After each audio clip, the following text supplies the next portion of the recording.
I went to the Basque country just over a month ago and took part in a conference of the organisation that these comrades have come from, which is called Askapena. Askapena is one facet of the Basque pro-independence left.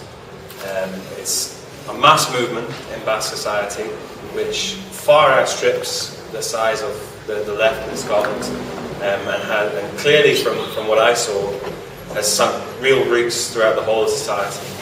Askapena, the organisation, is the internationalist organisation of the Basque movement. So what they do is they make sure that the Basque country has good links and relations with other places in struggle around the world. So places like Greece with the huge austerity package they're facing from the IMF just now, Palestine, Latin America, Cuba, Venezuela, places like this. And this is the first time that they've been able to visit Scotland. So it's a really big honour for us to have them here. And I think we should all try and make the most of this opportunity to learn from them about what they have done that is successful, has made their movement successful. As I say, the movement in the Basque country, I mean, this is based on my impressions from when I went there. They have many different kind of autonomous organisations that work in different fields. And there's, as well as Askapena, there's a youth organisation which is banned, which you can get 2 years for being a member of, for doing things like we were doing this weekend, just organising a camp or doing different political activity.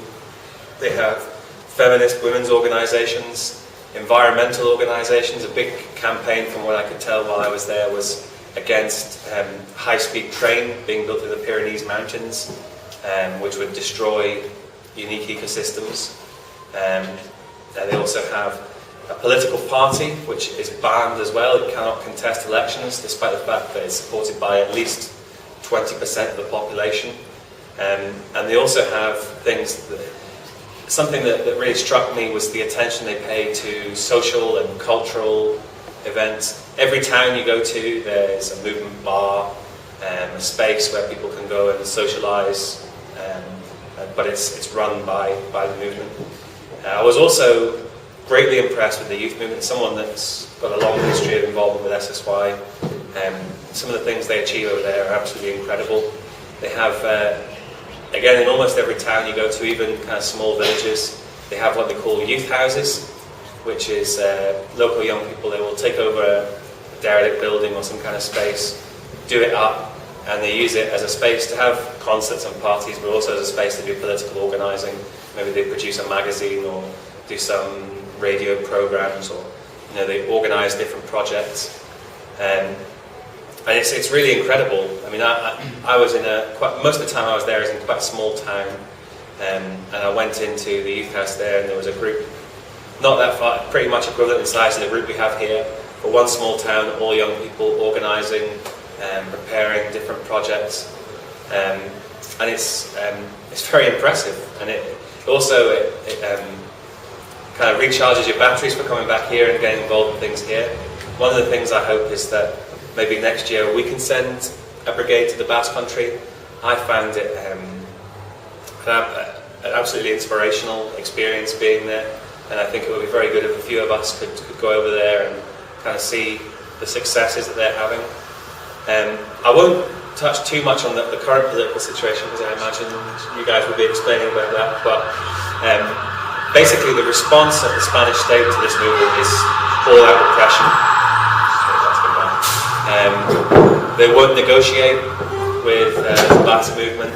They repress it very heavily. They lock people up, very heavy sentences for relatively minor offences or just for political offences.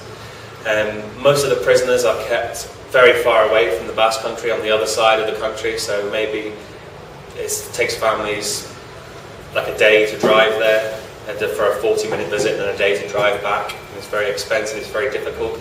So it's like a second form of punishment to punish the families as well as those in jail, because the families find it very difficult to go and visit their relatives. And at the moment, what they're trying to do in the movement is to build a kind of broader front that is for independence for the Basque country and unite everyone to try and force the Spanish state to negotiate. I attended a very big rally in the Guggenheim Museum in Bilbao, and what it was a new pact being signed between the kind of pro-independence left and another political party to increase the forces that were putting pressure on the Spanish state. So it's a very interesting time, the creative responses to the repression that they face from the Spanish state. I think it's also worth noting that the declaration that was signed at that rally that I went to, everyone always, the main thing that anybody knows about the Basque Country is ETA. They talk about ETA as a terrorist organisation, they bomb people, they kill people, whatever.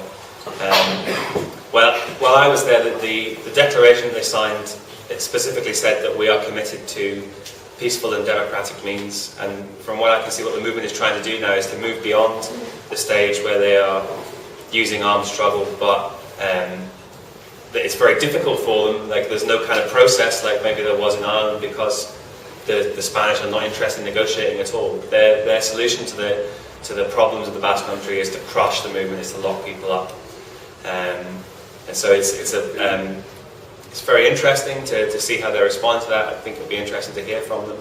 But as I say, the main thing that I maybe would say that's separate from what they would say is it's incredible to see the strength of the social movements they have there in all kinds of different fields.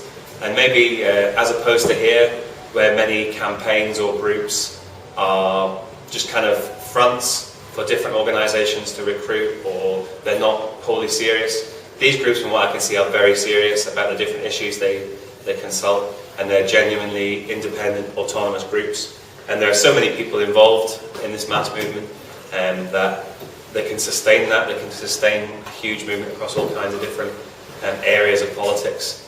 It's pretty clear, I think, if there was a referendum about independence in the Basque Country, the majority support independence.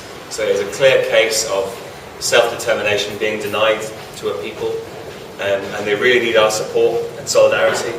And so one thing I'm particularly interested, if we can get out of the discussion tonight, is to discuss how we can do that best, how we can support them.